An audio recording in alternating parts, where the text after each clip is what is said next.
The Kalki Manifestation, an audio script for human beings, not medical professionals. Close your eyes for a moment. Think of someone you love, a child, a mother, a friend. Now ask yourself honestly, if they fell ill tonight, would I know what to do? Most of us wouldn't, and that silence, that uncertainty, that is where the real danger lives. We have been told the greatest threat to humanity is the superbug, the resistant bacteria, the mutating virus, the invisible enemy. But what if we have been looking in the wrong direction? What if the greatest threat is not what is attacking us from outside, but how we think from within? Since the day you were born, you have never been alone. Not truly. Trillions of microscopic beings live inside you right now, in your gut, in your lungs, on your skin. They were there before your first breath. They will be there at your last. They shape how you feel when you wake up. They influence what you crave to eat. They whisper into your immune system. You are not just a person.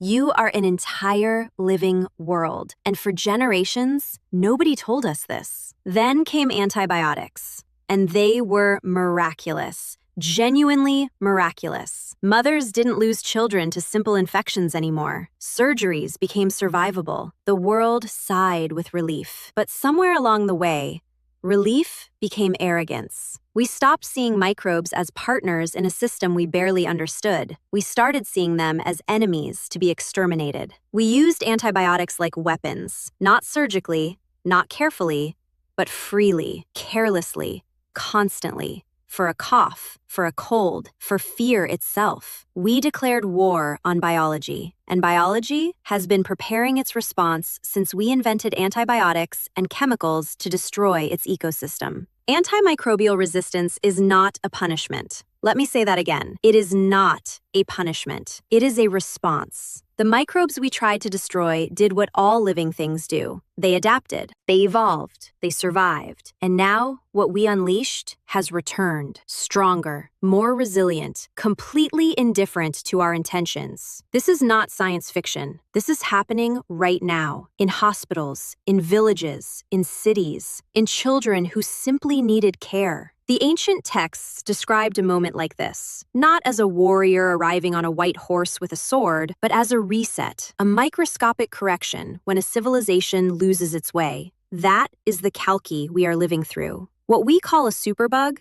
may simply be nature doing what nature always does, correcting an imbalance. Not with anger, not with malice, but with the cold, precise logic of a system that has been running billions of years longer than we have. Biology scans. Biology evaluates.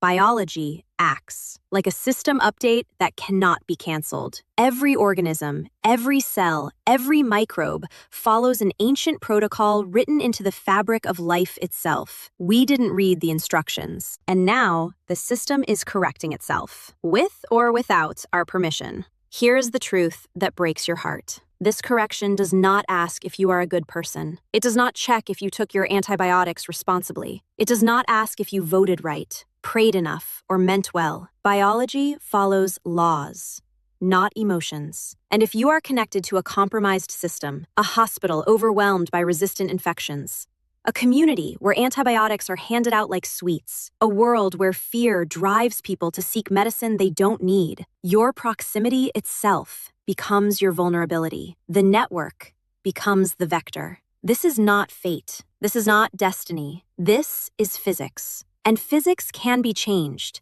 if we change our behavior. Fear leads to panic. Panic leads to hospitals.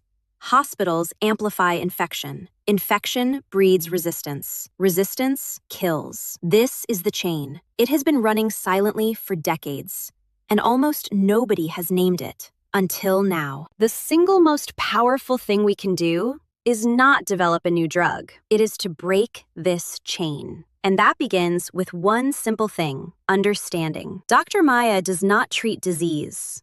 Dr. Maya does something far more powerful. It guides behavior. When you are frightened at 2 a.m. because your child has a fever, Maya is there. Not to alarm you, not to send you rushing to a hospital, but to hold your hand through the decision. Is this serious? Or can we wait and watch? Do we need a doctor now? Or does this just need rest and time? Should we isolate? Or is this safe to manage at home? Not through fear, not through force, through clarity, through calm, through conscious decision-making. That is the revolution. Not a new medicine, a new way of thinking. Imagine a world where millions of people no longer walk into hospitals out of panic, where mothers in villages know the difference between a fever that needs watching and a fever that needs acting on, where a young father in a city doesn't demand antibiotics for a viral cold because he finally understands why that choice could one day kill his child. This is not a dream. This is the mathematics of behavior change. Objective 1, reduce millions of deaths, not with a new drug, but with a better decision. Objective 2, protect the antibiotics we have left by using them only when they are truly needed. Objective 3, turn fear into responsibility, turn reaction into awareness, turn panic into power. We stand at the edge of something humanity has never faced before. A world where the medicines that saved us may no longer work, where the next surgery, the next childbirth, the next simple wound infection could become a death sentence. Not because we lacked science, because we lacked wisdom. The Kalki manifestation is not coming. It is here. And the question it is asking us, every single one of us, is not, can you be cured? It is asking, can you change? Dr. Maya was built for this moment. Not to replace your doctor, not to frighten you, but to stand beside you in the gap between panic and understanding and say, you don't have to face this alone. Thank you. Every day people feel something is wrong but don't know what it means. When knowledge becomes protection, true dharma empowers humanity.